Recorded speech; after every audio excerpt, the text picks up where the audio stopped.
What if your country found an infinite money glitch in real life? Like buried treasure under the ground that just never ran out. That actually happened. This is Venezuela, and in the 20th century they hit the biggest jackpot ever: oil. More oil than Saudi Arabia. For decades, Venezuela was living the dream. We're talking the richest country in Latin America, maybe the coolest. Gas was practically free. People called it the Saudi Arabia of the West. By the 1950s, their income per person was higher than Canada, richer than Germany. Imagine that. Money poured in so fast they didn't know what to do with it. Caracas became this super modern, glamorous city. It felt like the party would last forever. They had unlocked the ultimate cheat code: unlimited oil wealth. But here's the crazy part. What if that cheat code was actually a virus? What if the biggest blessing imaginable was actually a poisoned chalice? Okay, buckle up, because this is where the ultimate resource curse challenge begins. How does having too much money break a country? Sounds impossible, right? Wrong. First, all that oil money made Venezuela's currency, the bolivar, super strong.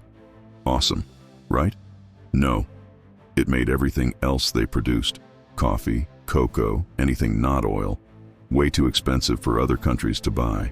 Their own farms and factories started dying because it was cheaper to just import everything using oil cash. Venezuela stopped making things and just started buying things. They were dangerously hooked on one product. It's like a YouTuber only posting one type of video. If the algorithm changes, you're toast. Second, oil prices go wild, up and down like a roller coaster. When prices were high, the government spent money like crazy, building huge projects, throwing parties. But when prices crashed, the country panicked.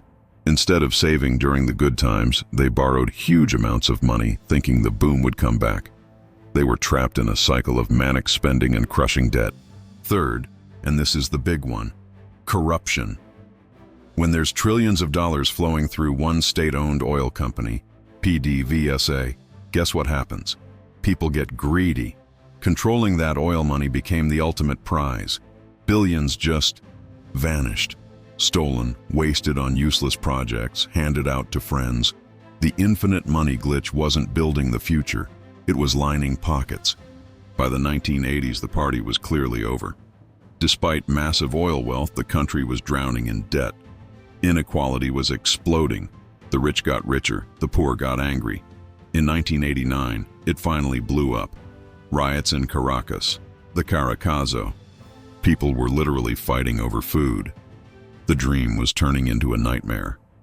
The resource curse challenge was proving too much. The country was broken, angry, desperate for a hero. And in 1998, they got one. Hugo Chávez, a charismatic former soldier who promised a revolution. He said the oil wealth belonged to the people, not the corrupt elites. He was going all in, and Chávez got insanely lucky. Right after he took power, oil prices went to the moon, hitting over 140 a barrel. It was like finding another infinite money glitch on top of the first one. Chávez launched the ultimate spending spree challenge. He poured billions into social programs called misiones, free healthcare, cheap food, new schools. For millions of poor Venezuelans, life got better, fast. Chávez was a hero.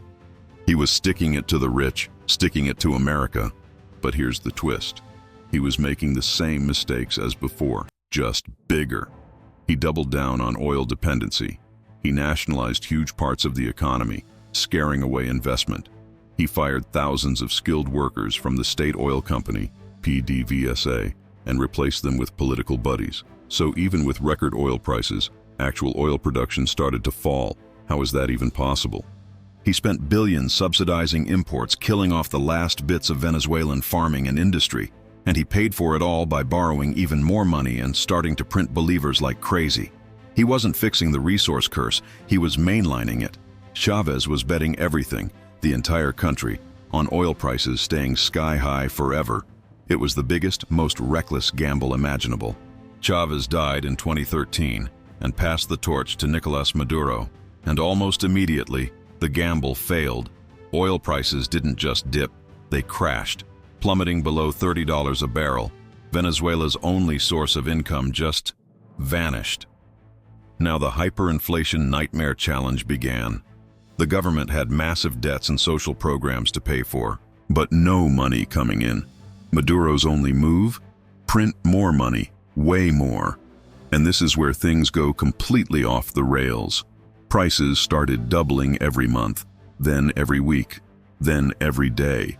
In 2018, inflation hit 1.7 million%. Can you even comprehend that number?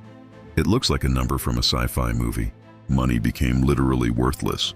People stopped counting it and started weighing stacks of cash. You needed a wheelbarrow full of bills to buy a loaf of bread, just like Weimar Germany. The government kept printing new banknotes with more and more zeros, millions, billions, trillions. It was insane. Imagine your life savings turning into useless paper overnight. Imagine getting paid and having to spend it within hours before it lost all value. Supermarket shelves went empty. Not because there wasn't food in the world, but because the money couldn't buy it. Hospitals ran out of medicine. Power grids failed. This wasn't just an economic crisis. It was a societal collapse. Crime exploded. The government clearly lost control of the economy, and the problems continued to get worse. People were desperate. Millions fled the country. Doctors, teachers, workers, creating the biggest refugee crisis in the Americas ever. Countries like Brazil and Colombia were receiving daily thousands of Venezuelans refugees. For you to have an idea of the size of the problem, more people fled Venezuela than fled Syria during its civil war.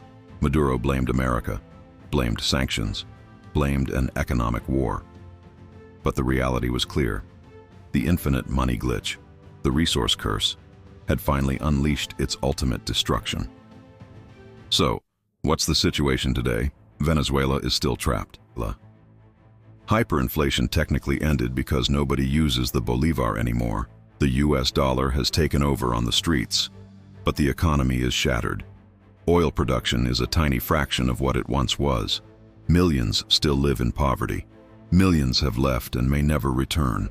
The story of Venezuela is the ultimate cautionary tale. It's the resource curse max level.